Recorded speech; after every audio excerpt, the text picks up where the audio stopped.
Assalamualaikum warahmatullahi wabarakatuh. Pada sesi kali ini, kita akan membahas tentang sejarah Kerajaan Galunggung. Mari kita mulai telusuri dari masa pemerintahan Srijaya Bupati. Raja Sunda Galuh 1. Srijaya Bupati atau lengkapnya Prabu Detya Maharaja Srijaya Bupati merupakan Raja Kerajaan Sunda ke-20, yang berkuasa dari tahun-tahun 1030 sampai tahun 1042 M. Ia naik tahta menggantikan ayahnya Prabu Sanghyang Ageng, tahun 1019 sampai tahun 1030 M. Dalam carita Parahyangan Srijaya Bupati sebut Prabu Detya Maharaja, yang berkuasa di tanah Sunda selama 12 tahun, dan di Galuh selama 7 tahun. Ayahnya Prabu Sanghyang Ageng masa pemerintahan, tahun 1019 sampai tahun 1030 Masehi, dan ibunya merupakan putri asal Sriwijaya, yang masih kerabat Raja Wurawuri. Ayahnya, Prabu Sanghyang Ageng menikahkan Srijaya Bupati dengan putri raja terakhir dinasti Sonjaya, Raja Dharmawangsa Teguh. Srijaya Bupati digantikan oleh puteranya, yaitu 2. Dharmaraja Jayamanahen Wisnumurti Sakala Sunda Buana, berkuasa pada tahun-tahun 1042 sampai tahun 1065 M. Di dalam fragmen carita Parahyangan disebutkan, Nuhilang di Winduraja Lilana jadi Ratu Tilulikur tahun. Dharmaraja dikenal pula dengan sebutan Sang Mokteng Winduraja, karena dimakamkan di Winduraja. Pengganti Dharmaraja adalah 3. Prabu Langlangbumi yang bertahta pada tahun-tahun 1065 sampai tahun 1155 M. Fragmen carita Parahyangan menyebutnya, Nuhilang di kereta lawasna jadi Ratu 82 tahun, lantaran ngukuhan kana lampah anu hade, ngadatangkeun gemah ripah. Pada masa pemerintahan Langlangbumi dianggap membawa kerajaan Sunda pada kesentosaan.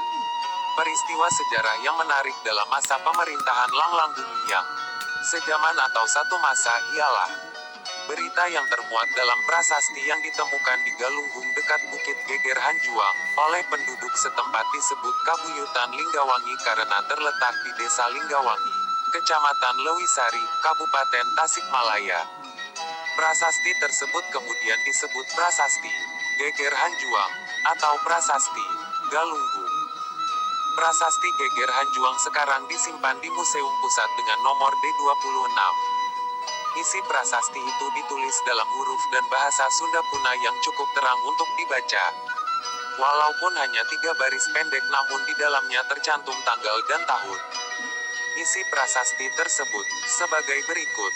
Trabai Gune Apuina, Stagomati Sakakala Rumata, Kadi Susu, Ka Kubatari Hyangpun.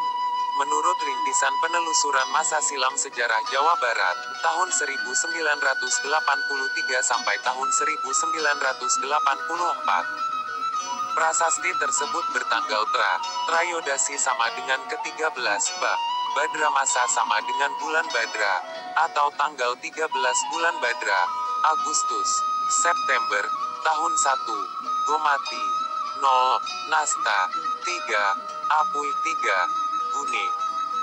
Arti lengkapnya ialah, pada hari ke-13 bulan Badra tahun 1033 Saka Rumata, selesai, disusuk oleh Batari Hyang. Karena tidak disebutkan paksa, separuh bulan. Dalam prasasti ini digunakan sistem Amanta, perhitungan tanggal dari bulan baru ke bulan baru, yang hitungan tanggalnya diteruskan sampai 30. Perhitungan menurut tarikh Masehi kira-kira tanggal 21 Agustus tahun 1111 Masehi.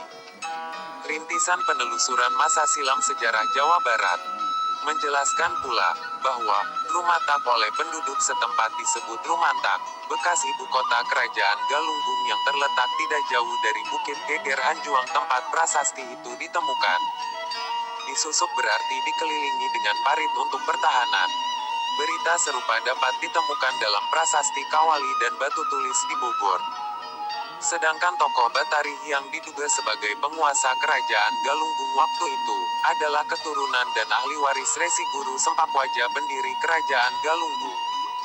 Kerajaan Galunggung Pengaruh Galunggung terhadap perkembangan sejarah di Tatar Sunda tidak terlepas dari eksistensi Resi Demunawan untuk menyatukan Sunda dengan Galuh, terutama ketika masa Sanjaya dan Manara. Resi Demunawan mempersatukan Sunda dengan Galuh melalui perkawinan Manara, Banga dan keturunan Saunggala. Pengaruh dari Galunggung tersebut terlihat pula pada proses terbentuknya Perjanjian Galuh. Pasca Resi Demunawan, Galunggung masih tetap memiliki pengaruh yang sangat kuat. Mengingat sejak pertama diperintah oleh Sempakwaja, Galunggung sudah menjadikan dirinya negara agama atau kebataraan. Kerajaan Galunggung telah ada pada zaman Sempakwaja, putra Wretikandayun, pendiri Galuh 670. Daerah Galunggung diberikan Wretikandayun kepada Sempakwaja seiring dengan diangkatnya Amara, Mandininyak, adik Sempakwaja sebagai putra mahkota Galuh. Sempakwaja diberi gelar Resi Guru di Galunggung dengan gelar Batara Dang Hyang Guru. Menurut rintisan penelusuran masa silam sejarah Jawa Barat, sebuah naskah yang dimiliki oleh sesepuh Singaparna, berbahasa Sunda berhuruf Arab, dan berasal dari bagian akhir ada ke-19 masih menyebutkan tokoh Sempakwaja di antara generasi pertama kerajaan Galunggung. Ia masih dikenal dan disebut dalam berbagai mantra dan doa. Ia sudah didewakan orang. Buku ketiga, hal 18. Mungkin yang dimaksudkan sudah didewakan, sama halnya dengan pemahaman saat ini, yakni dianggap orang suci, karena peranannya di masa lalu. Galunggung dari masa ke masa memainkan peranan yang cukup penting, terutama sebagai pengimbang Galuh dan Sunda. Pada tahun 723 Sempakwaja pernah menyerahkan Galunggung beserta daerah bawahannya kepada putranya, Resi Demunawan sebagai bagian dari pembentukan Saunggala. Resi Demunawan dikenal pula dengan sebutan Sang Seweu Karma atau di dalam carita Parahyangan dikenal dengan sebutan Rahyang Kuku. Kekuasaan Galunggung dalam tradisi silam dianggap sebagai sumber ilmu, karena ia dirikan sebagai kerajaan agama. Galunggung menurut fragmen carita Parahyangan memiliki batas sebelah utara Gunung Sawal, sebelah timur Pelang Datar, dan sebelah selatan Ciwulan. Berdasarkan catatan sejarah Kabupaten Tasikmalaya, eksistensi Galunggung dimulai pada abad ke-7 sampai abad ke-12. Kerajaan tersebut sekarang menjadi Kabupaten Tasikmalaya. Pemerintahan Galunggung pada masa awal berbentuk kebataraan. Galunggung mengabhisyeka raja-raja dari kerajaan Galuh, atau dengan kata lain raja baru dianggap syah bila mendapat persetujuan Batara yang bertahta di Galunggung. Batara atau sesepuh yang memerintah pada masa abad tersebut adalah Sang Batara Sempakwaja, Batara Kuncung Putih, Batara Kawindu, Batara Wastuhayu, dan Batari Hyang.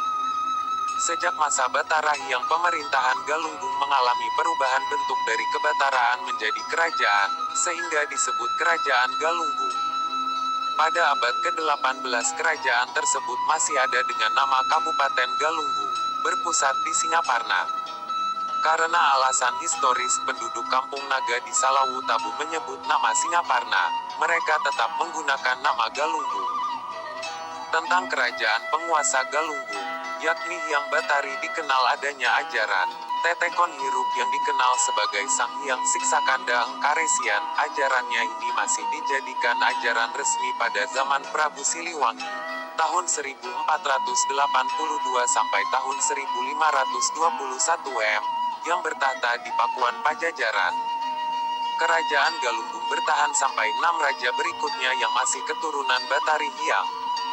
Batari Hyang disebut sebagai Nunyusuk Nagalunggung. Ajaran yang tertulis dalam naskah itu disebutkan sebagai ajarannya. Tokoh ini pula yang dalam Kropat 630, Sang Hyang Siksakandang Karesian, disebut Sang Sadujati atau Sang Bijaksana atau Sang Budiman. Memang unik karena pencipta ajaran kesejahteraan hidup yang harus menjadi pegangan para raja dan rakyatnya itu adalah seorang wanita. Namun sampai saat ini belum ada sejarah yang membeberkan masalah ini. Biasanya ajaran demikian merupakan dominasi laki-laki dan bersifat maskulin, terutama ketika menyangkut masalah agama atau keyakinan. Demikian pula alasan Batari yang membangun parit pertahanan sebagai perlindungan pusat pemerintahannya sampai saat ini juga belum dapat dijelaskan. Amanat Galunggung. Raja yang tidak bisa mempertahankan kabuyutan di wilayah kekuasaannya lebih hina ketimbang kulit musang yang tercampak di tempat sampah. Demikian cuplikan dari Amanat Galunggung yang dikenal pula dengan sebutan Amanat Prabu Darmasiksa. Amanat ini disampaikan oleh Prabu Darmasiksa Raja Saunggala kepada Raja Putra yang kelak menggantikannya di Saunggala, sebelum Prabu Darmasiksa pindah ke Pakuan, 1187, untuk menjadi Raja Sunda yang ke-25. Dari Keropak 632, yang ditulis pada daun lontar, diketahui, Raja Putra dimaksud adalah Sang Lumahing Taman. Isi Keropak 632 yang dijelaskan tersebut adalah dari ajaran pembuat parit Galunggung, sedangkan tokoh pembuat parit Galunggung dalam prasasti Geger Hanjuan dikenal dengan nama Batari Hyang. Ajaran ini digunakan oleh Prabu Darmasiksa untuk menasehati putranya, namun nasihat tersebut ditujukan pula untuk semua anak cucunya, keturunannya kelak. Jika dicermati lebih jauh, naskah ini memuat tentang tata politik pada zaman dahulu kala, sedangkan fungsi kabuyutan digunakan sebagai pusat kegiatan intelektual dan keagamaan. Dari naskah ini diketahui peran kabuyutan pada waktu itu, yakni merupakan salah satu pilar penting dari keberadaan negaranya, merupakan pusat kekuatan gaib raja dan kerajaannya. Dalam periode lainnya kabuyutan disebut Dangyang Sunda, tempat harga diri orang Sunda dipertahankan, sehingga tempat itu dilindungi oleh raja, bahkan dianggap sakral. Sehingga jika gagal melindungi kabuyutan Galunggung, ia, Raja Putra, lebih hina dari derajatnya kulit lasun di tempat sampah. Demikian pentingnya kabuyutan bagi kelangsungan negara menurut pemahaman orang Sunda di masa silam. Kegaiban raja dan kerajaannya yang dimaksud mungkin menyangkut kekuatan spiritual dari nilai-nilai yang ada dan diajarkan di dalam lingkup kabuyutan. Ia bisa menjadi tuntutan perilaku para pemimpin dalam menjaga negerinya dan menjaga tradisi Sunda. Amanat Galunggung bukan suatu judul naskah yang langsung ditulis demikian, namun disebutkan bagi sekumpulan naskah yang ditemukan di kabuyutan Ciburui Garut. Penamaan terhadap kumpulan naskah menjadi Amanat Galunggung diberikan oleh Saleh Dana Sasmita, yang turut mengkaji naskah ini pada tahun 1987. Menurut rintisan penelusuran masa silam sejarah Jawa Barat, isi keropak tersebut yang dijelaskan sebagai ajaran pembuat parit di Galunggung, Batari Hyang, justru merupakan nasihat Darmasiksa kepada putranya sebelum ia berangkat ke Pakuan. Buku ketiga, Hal 20. Naskah yang dikategorikan sebagai salah satu naskah tertua di Nusantara ini diperkirakan disusun pada abad ke-15, ditulis pada daun lontar dan nipah. Naskah ini menggunakan bahasa Sunda kuno dan aksara Sunda. Jika dihubungkan dengan Prabu Darmasiksa yang diceritakan dalam naskah Amanat Galunggung, menyebutkan Darmasiksa pernah memerintah Sanggala II. Nama keraton tersebut sama dengan nama keraton Resi Demunawan di Kuningan, yakni Saunggala. Pada periode berikutnya berubah menjadi Saunggatang atau Saungwatang, terletak di Mangunreja. Ketiga nama tersebut berarti sama, yakni rumah panjang, suatu julukan yang wajar disebutkan pada masa itu untuk sebuah keraton. Di dalam penelusuran tentang hubungan Saunggalahi dengan Saunggala II ditafsirkan bahwa Saunggala II kelanjutan dari Saunggalahi. Pendapat ini tentu akan mempengaruhi terhadap penafsiran Prabu Darmasiksa, sehingga ia disebut-sebut masih keturunan Resi Demunawan. Beberapa penafsiran sejarah mencoba menghubungkan bibit buit rakyat Darmasiksa, pada akhirnya menyimpulkan muasal leluhurnya dari Kendan. Jika kita menyoal masalah Kendan tentunya tidak dapat dilepaskan dari Galuh, sehingga tak heran jika banyak masyarakat yang menafsirkan Amanat Galunggung terkait erat dengan nilai-nilai yang berlaku umum di Galuh pada waktu itu. Konon kabar, ajaran Sunda Wiwitan yang sekarang dijadikan tetekon hidup justru berkembang di wilayah ini, tidak di Pakuan, yang kadang pacaruk dengan ajaran lain sehingga susah menemukan identitas dari ajaran Sunda Wiwitan. Di dalam carita Parahyangan disebutkan Dharma Siksa, atau Prabu Sang Hyang Wisnu memerintah selama 150 tahun. Namun di dalam naskah Wangsakerta menyebut angka 122 tahun, yakni sejak tahun-tahun 1097 sampai tahun 1219 Saka atau tahun 1175 sampai tahun 1297 M. Sebagai bahan perbandingan ada 10 penguasa di Jawa Pawatan yang sejaman dengan masa pemerintahannya. Ia naik tahta 16 tahun pasca Prabu Jayabaya, tahun 1135 sampai tahun 1159 M. Penguasa Kediri Jenggala wafat, ia pun memiliki kesempatan menyaksikan lahirnya Kerajaan Majapahit, 1293 M. Menurut carita Parahyangan yang mengisahkan sejarah Galuh, naskah yang diberi nama Amanat Galunggung memulai ceritanya dari alur Kerajaan Saunggalahi, Kuningan, yang diperkirakan telah ada pada awal abad 8 M. Masa ini terkait dengan kisah perebutan tahta Galuh oleh sesama keturunan Wretikandayun, yakni antara anak-anak Mandi Minyak di satu pihak dan anak dari Sempakwaja dan Jantaka. Sehingga secara politis, Sanggala dijadikan kunci penting dalam menyelesaikan pembagian kekuasaan di antara keturunan Wretikandayun. Kemudian masalah eksistensi Sanggala, tentunya tidak dapat pula dilepaskan dari eksistensi Demunawan yang memiliki keistimewaan dari saudara-saudara lainnya, baik sekandung maupun dari seluruh Terakendan.